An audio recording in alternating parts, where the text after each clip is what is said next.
কি অদ্ভুত অতীত আর বর্তমানের মিল বন্ধন। অতীতে যা কিছু ছিল এখন বর্তমানে উল্টে গেছে। অতীতে যেটা এখানে ছিল সেটা বর্তমানে এখানে চলে এসেছে। চিকিৎসা একসময় সেবা ছিল, এখন সবচেয়ে বড় বিজনেস। শিক্ষা একসময় সেবা ছিল, এখন সবচেয়ে বড় বিজনেস। ঢাকা শহরের কলেজগুলো দেখেন, একটা ক্যাম্পাস দিয়ে শুরু করে এখন প্রত্যেকটা প্রতিষ্ঠানের শত শত ক্যাম্পাস সারা বাংলাদেশে ছড়িয়ে দিচ্ছে বিজনেস। একটা হসপিটাল দিয়ে শুরু করে দেখেন তাদের ব্রাঞ্চ দেখেন সারা বাংলাদেশে ছড়িয়ে যাচ্ছে। সেবা সেবা দিতে যাচ্ছে, আপনার গলা কাটতে যাচ্ছে। শিক্ষা আপনার গলা কাটতেছে। আপনাকে সারা জীবনে যে পরিমাণ অতীতে লেখাপড়া করতে যে খরচ হতো, আপনার ছেলে মেয়ে পিছে তার 50 গুণ 100 গুণ বেশি খরচ হচ্ছে। তার মধ্যে আবার শুরু হয়েছে ইংলিশ মিডিয়াম, ইংলিশ ভার্সন। ঠিক আছে, ইংলিশ মিডিয়াম ইংলিশ ভার্সন দিয়ে আপনার এবং সমাজের ভিতরে তৈরি করতেছে শ্রেণীবিন্যাস। ইংলিশ মিডিয়ামে মানে এলিট শ্রেণী, বাংলা মিডিয়াম মানে নর্মাল শ্রেণী। ইংলিশ ভার্সন মাঝামাঝি, ইংরেজি জরুরি। আগের বাংলার ভার্সনের লোকজনও ইংরেজি পারত, এখন কোনো ভার্সনের ছেলেপেলে লেখাপড়া জানে না, কোনো প্রশ্নের উত্তর তারা জানে না। যদি বলেন সিরাজউদ্দৌলাকে কে মেরেছিল, বললো ভাই আমি সিরাজউদ্দৌলাকে চিনি নাই, মারিনি। তো যে টপিক সেটা হচ্ছে কিনা, শিক্ষা আগে সেবা ছিল, এখন বিজনেস। চিকিৎসা আগে সেবা ছিল, এখন বিজনেস। রাজনীতি আগে সেবা ছিল, এখন বিজনেস। আগে শুনে থাকবেন আপনি, রাজনীতি করতে করতে বাপ দাদার জমি জমা বিক্রি করে অনেকেই নিঃস্ব হয়েছে। তাদের দরকার ছিল চেয়ারম্যান হওয়া, এমপি হওয়া, একটা গর্বের বিষয়। সমাজের লোকজন দাওয়াত খাওয়াবে, ডাকবে, বিচারে ডাকবে। এই প্রেক্ষাপটেই রাজনীতি ছিল, সেবার জন্য। মোড়ল মাতব্বররা মেম্বার চেয়ারম্যান হতো। এখন জন্মের ঠিক নাই, টুকায়, ঘুষখোর, বড় বড় লোহালক করে ভাঙাড়ির ব্যবসা করে টাকা, পাশাপাশি মাতব ব্যবসা করে টাকা হয়েছে এমপি চেয়ারম্যান। হাতে কিছু লোক টাকা পয়সা আছে, পাবলিককে খাওয়াই দেয়, কিছু গুন্ডা পোষে। রাজনীতি তো রাজনীতি এখন বিজনেস। যে কোনো দলের একটা পদ আপনি যদি পান, সভাপতি, সহসভাপতি, সহসভাপতির তো অভাব নাই, ঘরে ঘরে সহসভাপতি, ঘরে ঘরে রাজনীতিবিদ। যদি আপনি বাজার দখল করতে পারেন তাহলে বিজনেস। যদি আপনি দলের আনুগত্য ধরে টেন্ডার পান, বিজনেস। এই বাজারের চাঁদা, ওই বাজারের চাঁদা, না মানে রাজনীতি এখন সেবা নয়, বিজনেস। আগে সেবা ছিল। এই জন্য বলতেছি বর্তমান এবং ভবিষ্যতের পাল্টি মারতেছে। আপনার গ্রামের কৃষি জমি যেটা ছিল আগে, সেটা মূল্যবান ছিল। সেটা ঠিক তো কয়েকটা জমির পরের জমিগুলো মূল্যবান ছিল, কারণ ওখানে ক্ষেত খামারি মানে আপনার চাষকাজ করলে গরু ছাগল দিয়ে অ্যাটাক করতে পারতো না। সেই জন্য মানুষ ওই জমিতে আগ্রহ সৃষ্টি হতো যে না, ভালো ফসল হবে।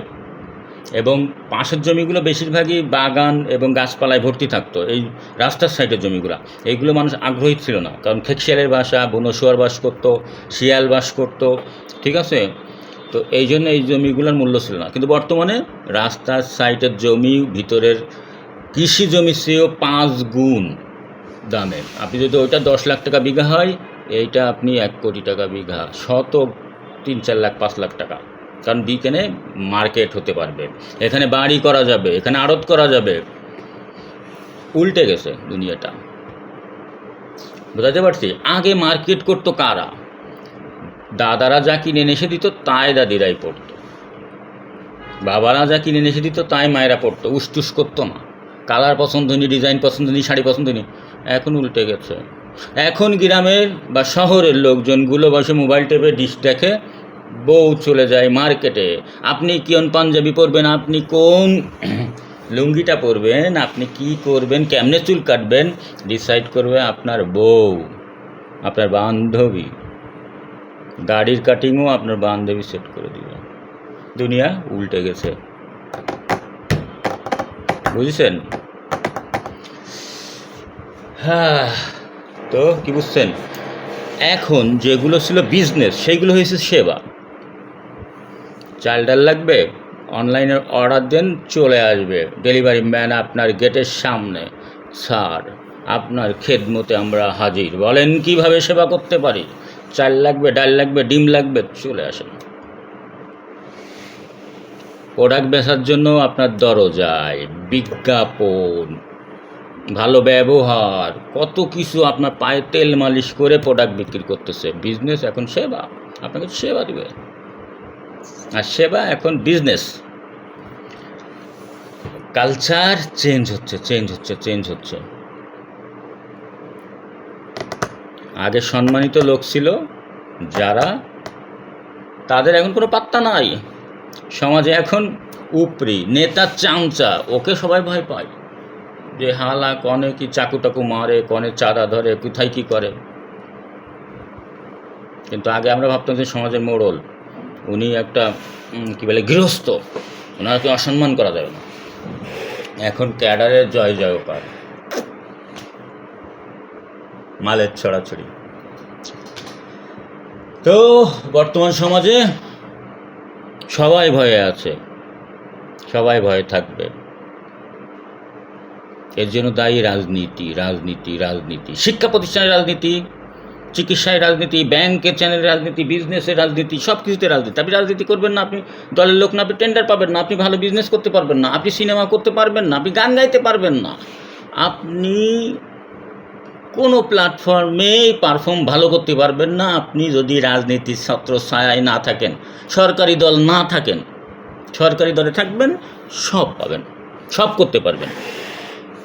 আবার সরকারি দলে থাকলেও রিস্ক, সরকারি দলে থেকে আপনি টাকা পয়সা, বাড়ি গাড়ি সম্পদ করছেন, বিরোধী দলে যখনই যাবেন কট, আপনার টাকা পয়সা, ব্যবসা বাণিজ্য আপনি আর ভোগ করতে পারবেন না, আপনার পাশার লাঠিতে বের করে দেবে, আপনি পলাই যাবেন জানের ভয়ে। এই আছে বাংলাদেশ, চুতিয়া বাংলাদেশের গণতন্ত্র। দল ক্ষমতায় না থাকলে আপনার সম্পদ বাজেয়াপ্ত, লোকজন দখল করে নেবে। দল ক্ষমতায় আসে, আপনার গরিব থাকলেও আপনি বহু ধনী হতে পারবেন। চুতিয়া বাংলাদেশ, চুতিয়া গণতন্ত্র। আরে বাবা, ফৌজদারি অপরাধ যদি কেউ করে, অন্যায় করে, তার বিচার করো। ট্যাক্স দিচ্ছে না, তাকে ধরো। সেটা তো করবা না, ছায়া দিবা, পরে পান মারবা। চুতিয়া বাঙালি। এই দেশের সম্পদ বিদেশে কেন মানুষ পাচার করে? কারণ এই দেশের সম্পদ যদি আমি রাখি, আমি যদি আপনার দলের না হই, তাহলে আমি সম্পদ রাখতে পারবো না। ওই সম্পদ তো আপনারা আবার নিয়ে নেবেন, দখল করে নেবেন, দুর্নীতি কেসে ফাঁসাই দিবেন। যদি দুর্নীতি নাও হয়ে থাকে তাও ফাঁসাই দিবেন। তো আপনিই বাধ্য করেন দেশে বিদেশে সব সম্পদ হচ্ছে কিনা আপনার পাচার করার জন্য, আপনারাই বাধ্য করেন। কারণ পাচার না করলে ওই সম্পদ থাকবে না। এখন প্রত্যেকটা সম্পদের ভিতরে কিছু দুর্নীতি থাকে, কিছু শ্রমও থাকে, কিছু সততাও থাকে, কিছু পিওর পয়সাও থাকে।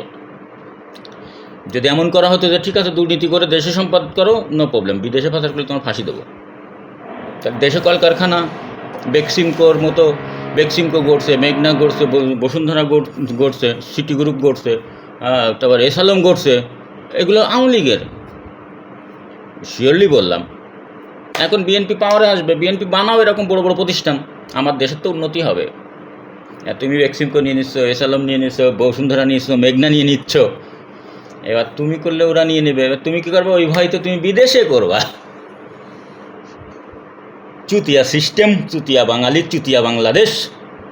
দেশপ্রেম তো কারোর ভিতরে নাই, সব পকেট প্রেম।